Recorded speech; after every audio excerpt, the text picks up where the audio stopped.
A paz do Senhor, bando de ímpio! Está começando a Escola Demonical, um podcast onde eu, uma ex-crente, conto as histórias mais cabulosas da Bíblia, que no mínimo fariam seus protagonistas serem presos em qualquer época, importante, em qualquer época. Mas, como eles eram homens de Deus, não deu em nada. Para eles, é claro.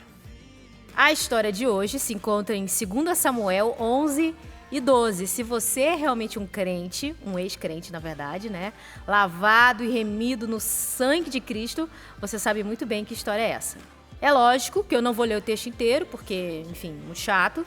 E se ler a Bíblia fosse legal, até os crentes fariam isso, né? Primeiramente, meu nome é Sara. É óbvio que meu pai era pastor. Esse nome já diz tudo. Eu fui professora de escola dominical durante muito tempo.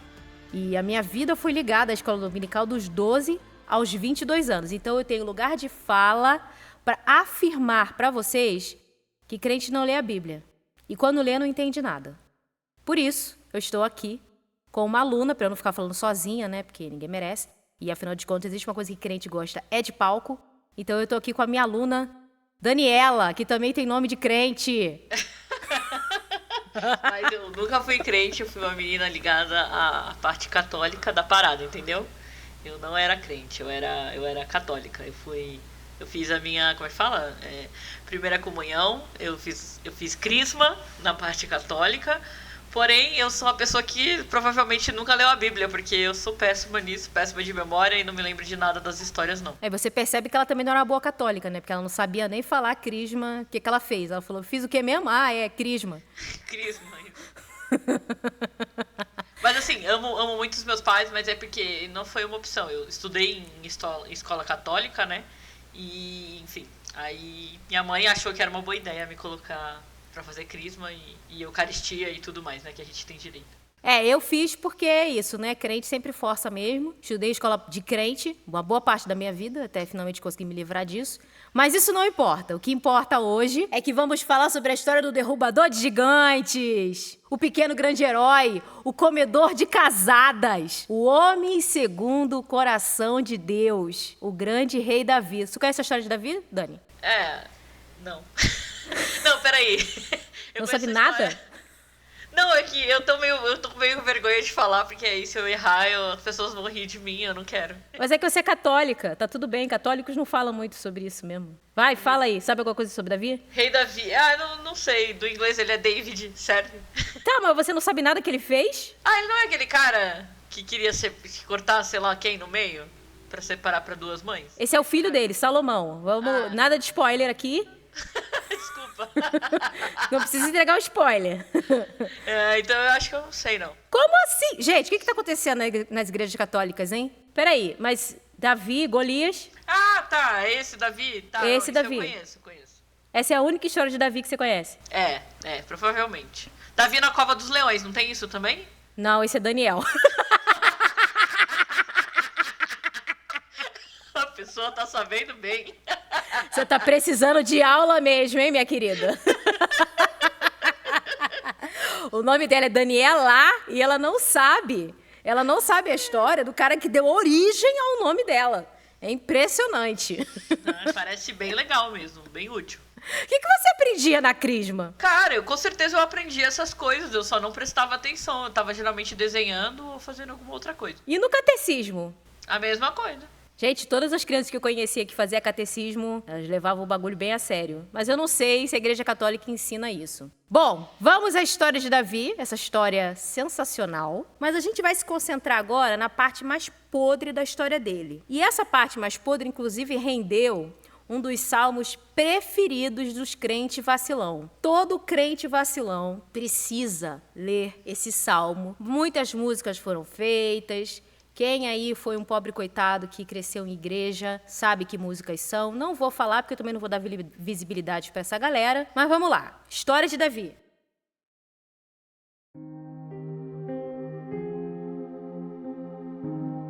Tem misericórdia de mim, ó Deus, segundo a sua benignidade. Apaga as minhas transgressões, segundo a multidão das tuas misericórdias. Lava-me completamente da minha iniquidade e purifica-me do meu pecado. Era uma vez Davizinho, Tá preparada aí, Dani, pra ouvir essa história incrível? Estamos, professora. Então tá bom, vamos lá. Ó, foi o seguinte. Houve uma guerra, estava acontecendo uma guerra. Davi devia ter ido a essa guerra, porque naquela época o rei, ele também ia nas guerras, né? Mas Davi resolveu usar todo o seu privilégio e ficou em casa mesmo. Mandou lá todo mundo lá para a guerra, não importa dizer o nome, tudo muito complexo. Então, e ele ficou lá em Jerusalém, dando uma olhadinha lá, ele parou lá na sacada, e aí ele viu uma mulher tomando banho. Tava lá peladona, tomando banho na casa dela. E aí, Davi viu a mulher tomando banho e ficou, enfim, achou interessante. Nossa. Chamou, né, um dos empregados e falou: quem é aquela mulher bonita, formosa, moça bonita? Moça bem feita. Moça bem feita. E aí a pessoa falou: ó, aquela ali é Betseba, esposa de Urias. O cara fez questão, o cidadão fez questão de dizer. Ela é Betseba, esposa de Urias. Ela tem um marido. E Davi falou: não, chama aqui, chama aqui. E ela foi. E que ela foi lá, ele comeu ela, sabendo que ela era casada. Ele foi lá e transou com ela, esse Davi maravilhoso, que é um comelão, né? Ele é rei, ele faz o que ele quer, né? E aí, aliás, isso é muito importante. Ela estava tomando banho, existe essa questão aí, né? Esse banho que ela estava tomando era um banho ritualístico, tá? Que marcava o fim da menstruação dela. Esse era o banho que ela estava tomando. E naquela época, pessoas tomavam... Não existia banheiro, gente. Naquela época não existia banheiro. Durante muito tempo não existia banheiro. Então o pessoal tomava banho lá fora mesmo. Então ela estava lá tomando banho, marcava aquele... Quando ele viu ela, ele percebeu que tipo de banho era aquele que ela estava tomando. Então ele sabia que ela estava pronta para o abate. E aí chamou ela lá pra... né? E transou com ela. No livro da Bíblia, é importante dizer que no livro da Bíblia, ela mal fala. As únicas palavras de Betseba, eu vou dizer mais adiante, e são uma das únicas palavras que ela diz. Então, não dá pra você dizer que isso não foi um estupro. Concorda comigo, Dani? Concordo. Porque Davi só chamou ela. Davi falou: vem cá. Ele não chamou, na verdade, ele mandou os mensageiros chamarem ela. Ela ficou grávida. E aí, a Betseba mandou mensagem para Davi, dizendo: estou grávida. Esse foi o momento incrível de Betseba falar. Acabou aí, ela não fala mais, tá? É uma mulher de poucas palavras. Uma mulher de poucas palavras, ela vai direto ao ponto. Ela vai direto ao ponto, entendeu? E aí o que aconteceu? Ficou grávida, Davi falou: fudeu. Não, ele não falou isso. Davi não falou nada, porque Davi ele é um cara centrado, ele é um cara alfa, entendeu? O que ele disse? Mandou mensagem para o chefe dos soldados, né, lá na guerra que estava acontecendo, e falou: ó, o negócio é o seguinte, manda buscar o Urias, que é o marido dela, manda buscar, fala que meu pai pediu. Urias veio, Davi virou para ele e falou: ó, você é um soldado bacana, você é um soldado da hora, você é um soldado 100%. Vai para casa, fica um pouquinho lá em casa, entendeu? Lava os seus pés, fica lá, sossega um pouco, e aí depois você volta, porque você merece esse descanso. Urias virou para ele e falou: não, jamais, não vou fazer isso. Não vale, não tá certo eu ficar descansando aqui enquanto o pessoal lá tá se fudendo na guerra. O pessoal tá lá levando tiro na cara. De flecha, né? Que não existia arma. O pessoal tá levando tiro na cara. Enquanto eu fico aqui de boa, não vou. E aí o cara ficou na frente do palácio. Dormiu na frente do palácio. Ele não foi pra casa dele. Davi chamou ele de novo e falou: não, cara, vai lá. No dia seguinte, falou: não, cara, vai lá. E ele: não vou. E ele acabou voltando pra guerra. E que ele voltou para a guerra, Davi chegou para o chefe e falou para ele, mandou uma mensagem, óbvio que ele é muito... Falou para ele: olha, bota esse cara na frente da batalha, na frente. O lugar mais perigoso, o lugar onde o tiro tá comendo solto, bota ele na frente, sem questionar. O chefe, esse chefe, que inclusive era aparentado de Davi, colocou o cara na frente da batalha. E o cara morreu, porque obviamente ele estava na frente, né? Ele levou uma rajada e morreu. O que Davi fez? O que você acha que Davi fez, Dani? Ele bateu palma. Ele casou com a mulher dele. Ah, com a outra mulher, com a mulher que estava grávida, Betseba. Resolveu o problema. Ele foi lá, chamou Betseba e falou: vem cá, vamos casar. Eles casaram, Betseba teve o seu filhinho. O filhinho nasceu. Muito tempo depois, bateu na casa dele Natã, que era um profeta. Natã virou para ele e falou: então, deixa eu te contar uma história aqui, uma história bacana. Ele contou lá uma história sobre um cara que era muito pobre, ele tinha apenas uma ovelha e estava lá com a ovelhinha dele, enquanto tinha um outro cara que era muito abastado e tinha tudo e era, enfim, próspero. Só que ele cismou de querer a ovelha do outro cara. Aí ele falou, matou o cara e pegou a ovelha dele. Virou para Davi e perguntou, o que você acha que você tem que fazer com esse cara? Aí Davi, né, se inflou e falou, não, que isso, esse cara tem que morrer, que não sei o que lá, porque isso é errado. Não. Davi, aí Natan chegou para Davi e falou, mas esse cara é você. Aí eu te pergunto, o que você acha que aconteceu? Considerando todas as coisas que aconteceram até agora, imagino que o Davi tenha matado esse cara, né? Tenha matado o Natan também. Não. Não? Ai, meu Deus. Não, porque o Natan era profeta, homem de Deus. Ele estava usando a voz de Deus ali. E lembrando, Davi, nessa época ele já tinha matado Golias, tá? Então, ele já tinha matado Golias e ele já tinha virado rei, porque ele não era de nenhuma linhagem de reis, tá? Ele virou rei porque Deus viu que ele era o cara para virar rei no lugar de Saul, que era um outro cidadão. Não importa falarmos dele agora. Então, ele já era um cara muito conectado a Deus. Só que nesse momento que ele pegou Betseba, Deus não falou nada. Ficou quietinho lá. Quando ele fez tudo isso, matou Urias, fez toda aquela parada, Deus ficou quietinho. Depois que nasceu o bebê, é que Deus resolveu se manifestar, usando Natan para falar com ele. E o que aconteceu? O filho que Davi teve com Betseba ficou muito doente. É que você tem que entender que naquela época não tinha WhatsApp, né? Pra gente conversar mais rápido. Aí Deus demorou pra chegar. Todo um trabalho, né? É todo um trabalho, porra. Aham, difícil mesmo. É complicado. Enfim, o fato é que o moleque adoeceu e Davi resolveu orar por uma semana para tentar salvar a vida dessa criança. Mas a criança morreu mesmo assim, dane-se. Betseba ficou muito triste, muito arrasada. Como você acha que Davi se consolou? Eu ia falar que ele matou Betseba, mas eu imagino que ele tenha arrumado outras mulheres. Não, meu bem. Não? Não. É porque Davi não só orou muito, mas ele também implorou perdão a Deus. E foi aí que ele escreveu o Salmo 51, que é o salmo que todo mundo ama, adora e etc. Acha incrível. Deus simplesmente perdoou Davi. Davi se consolou transando com Betseba de novo. Ela engravidou e teve Salomão. Sabe Salomão, do templo de Salomão? Sei. Esse aí mesmo. Esse é Davi, o homem segundo o coração de Deus. Esse homem maravilhoso. Agora, uma coisa que eu acho muito interessante nesse texto bíblico é que ninguém fala sobre Betseba. O texto é inteiro sobre Davi. E quando você vai ver nas igrejas, quando as pessoas tocam nesse texto, nesse momento, eles falam sobre Davi. Eles não falam sobre Betseba.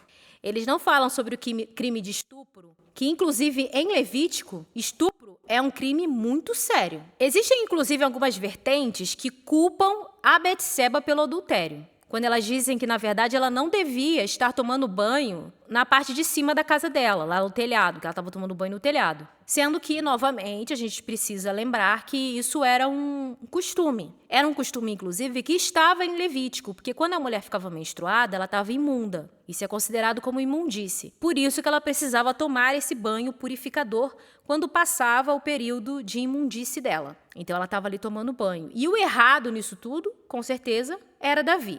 Existem outras vertentes que falam, não, porque realmente, Davi, nossa, ele estava muito errado mesmo, mas o importante é que Deus perdoou ele. Mas é a mesma galera do bandido bom e bandido morto. Outras pessoas usam também como argumento que não só Deus perdoou ele, ok, Deus perdoou, mas Deus, por exemplo, não permitiu que ele fizesse o templo, porque disse que ele tinha muito sangue nas mãos. Por isso que Davi não pôde fazer o templo de Israel, que era o grande sonho de Davi, era fazer o templo de Israel. Mas e Betseba nessa história? No texto bíblico, inclusive, diz que ele ficou muito triste, Deus perdoou ele, e como consolo, ele transou com Betseba e ela engravidou de outro filho. Mas ninguém fala sobre como que Betseba se sentiu nessa história toda.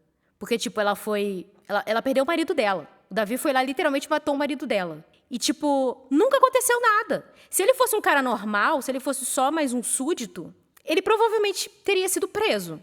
Ele provavelmente teria vivido tipo José, sabe? Teria ficado aprisionado, teria sido morto. Mas como ele era rei, não aconteceu nada. Ele só pediu perdão, Deus perdoou e é isso aí. Muito fácil, né? Peraí, de que José a gente tá falando? José é esse José mesmo. Que José? O José é pai de Jesus? Não.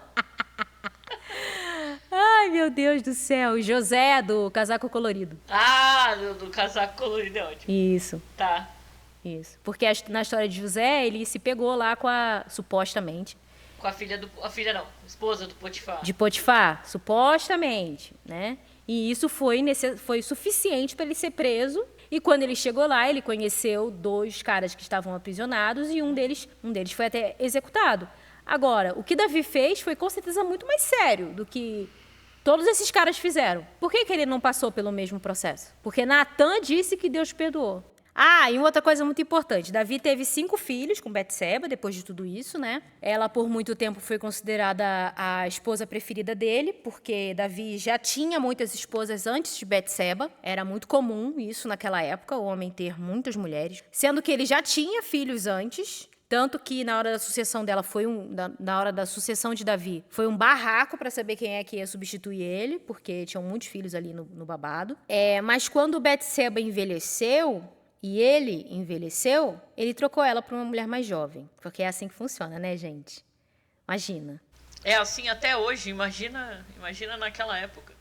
Mas você acha que esses homens não usam esses textos como... Não que eles conheçam esse texto, mas você vê que a história ela vai sempre se repetir. E vai sempre se repetir do homem sendo o protagonista e do homem tendo muitos panos sendo passados para todos os erros absurdos que eles cometem. Quando eu estava pesquisando sobre essa história, eu encontrei alguns textos extremamente misóginos falando sobre a Betseba, dizendo que ela era uma gostosa e por ela ser muito gostosa, foi por isso que Davi se sentiu seduzido, porque ela era uma gostosa. Ou seja, culpando o corpo dela e culpando o que ela estava fazendo, que é um costume natural, do que ele fez. Jogando em cima dela. Tipo, porque ela era uma gostosa também, né? Se ela fosse feia. Isso, inclusive, é um tipo de experiência que eu acho que qualquer menina que tenha crescido em igreja evangélica pode ter vivido. Eu vivi isso muitas e muitas vezes. Enquanto eu estava na igreja evangélica, principalmente quando entrei na puberdade e fui passando pela puberdade,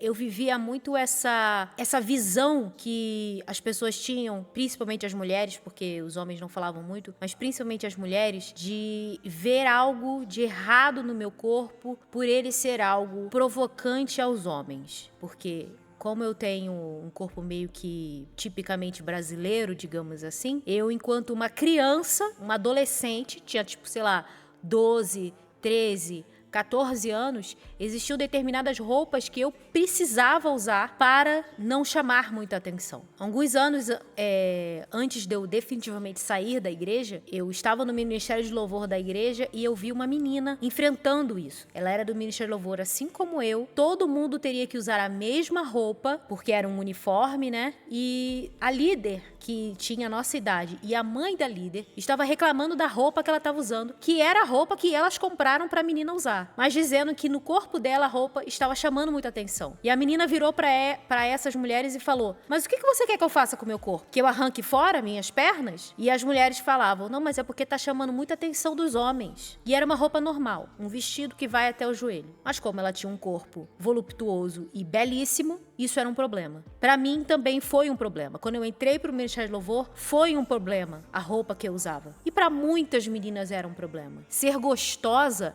é um problema na igreja. Já teve até professora de escola dominical que falou das minhas pernas, por exemplo. Falando, não, porque a Sara tem essas pernas torneadas e é óbvio que isso vai chamar a atenção na frente de todo mundo. Eu acho que o que mais tem é menina que foi colocada nesse lugar de Betseba. E é óbvio que ser enxergada dessa maneira levou a gente, no meu caso pelo menos, a enfrentar algumas situações extremamente desagradáveis na igreja e esposas culpando a gente por isso. A importância de contar essa história é, inclusive, e de outras histórias que tem na Bíblia, é de, inclusive, para entender por que existe essa mentalidade entre os crentes. Por que os evangélicos têm esses tipos de mentalidade? Quando acontece um caso de estupro, um caso de abuso, um caso de assédio, um caso de pedofilia, essas pessoas são as primeiras a dizer: mas qual era a roupa que ela estava usando? Com quem ela estava? Por que ela estava sozinha? E fazem essas perguntas porque é o que acontece. No final das contas, na história de Betseba, ela desapareceu. Nunca se falou sobre ela. Enquanto Davi está na genealogia de Jesus. Ele é o homem segundo o coração de Deus, apesar do que ele fez. E é a mesma coisa que a gente vê entre todos os abusadores. Muitas das vezes a gente até esquece o nome desses caras que abusaram e etc. A gente até esquece. Ou a gente lembra, mas nesse lugar de Davi, nesse lugar de nossa, ele teve um deslize, ele cometeu um errinho, e essas mulheres são invisibilizadas. Ou são lembradas como a desgraçada que levou à queda do homem que tinha tudo para crescer.